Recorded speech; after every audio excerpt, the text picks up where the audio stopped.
You're listening to Systemic Error Podcast. The failure was designed. The wrinkled emperor has no cold, and even his own supporters are finally waking up, based on an article by Bret Stephens.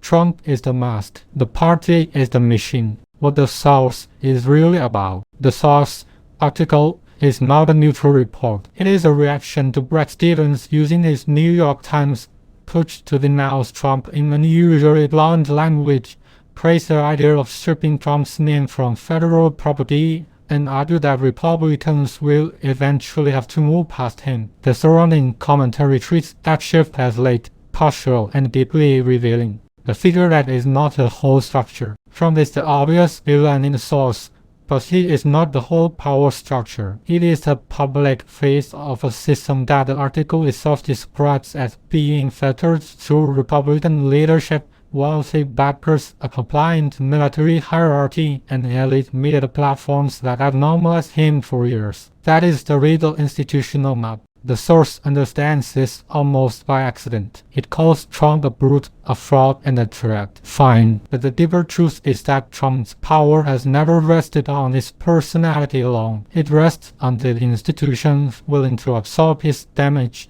translate it into policy, and then repackage the result as inevitability. Bret Stephens is not a break with the system. The source wants to celebrate Stephens for finally saying the quiet part out loud. That is generous. Stephens may now be willing to condemn the vandalism after the fire has already spread, but he still treats the Republican Party as illegitimate after waiting to be redeemed. That is a familiar doubt. Denounce the most obscene figure, preserve the machinery that elevated him, and call that seriousness. That is not accountability. It is damage control. The problem is not that one conservative columnist noticed Trump's authoritarian aesthetics. The problem is that the column still imagines the disciplined as a cleanup crew rather than the arsonist's accomplice. The blame gets pushed downward and sideways. The source is right to say Trump supporters and enablers are part of the story. It is also right to note the role of corporate media in laundering political rot into respectable language. But it still leaves too much room for comforting fiction that the failure is mainly Trump's, or that the country merely drifted into this crisis through confusion and exhaustion. That framing is too soft. The source itself provides a sharper answer. The damage was not accidental. It was enabled by institutions that knew exactly what Trump was and still stood him up, dressed him up, and defended the arrangement when it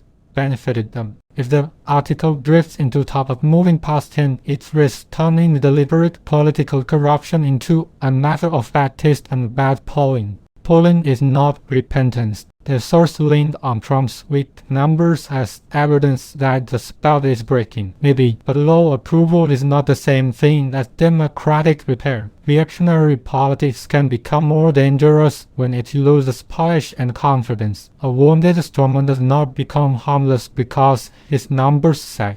That matters because the article's optimism seems to come from the idea that some Republicans now recognize Trump's liability. Recognition is not the same as refusal. A party can outgrow one leader while keeping every condition that made him possible: donor power, court protection, media deference, racial grievance, and the habit of treating cruelty as strategy. The pattern is older than Trump. This story is not ultimately about one man's ugliness. It is about how elite institutions keep mistaking structural rot for branding problem. They wait until the stench becomes impossible to ignore, then congratulate themselves for finally noticing. They condemn the figurehead but spare the party. They describe authoritarianism as a personality disorder, not a coalition. That is a systemic error. Trump is not an anomaly hovering over a healthy system. He is what happens when institutional parties, partisan loyalty, donor power, and media self-protection converge and then call themselves politics. You've been listening to Systemic Error. Thanks to Alternate for today's article. With the automated voice of Diana, thanks for listening.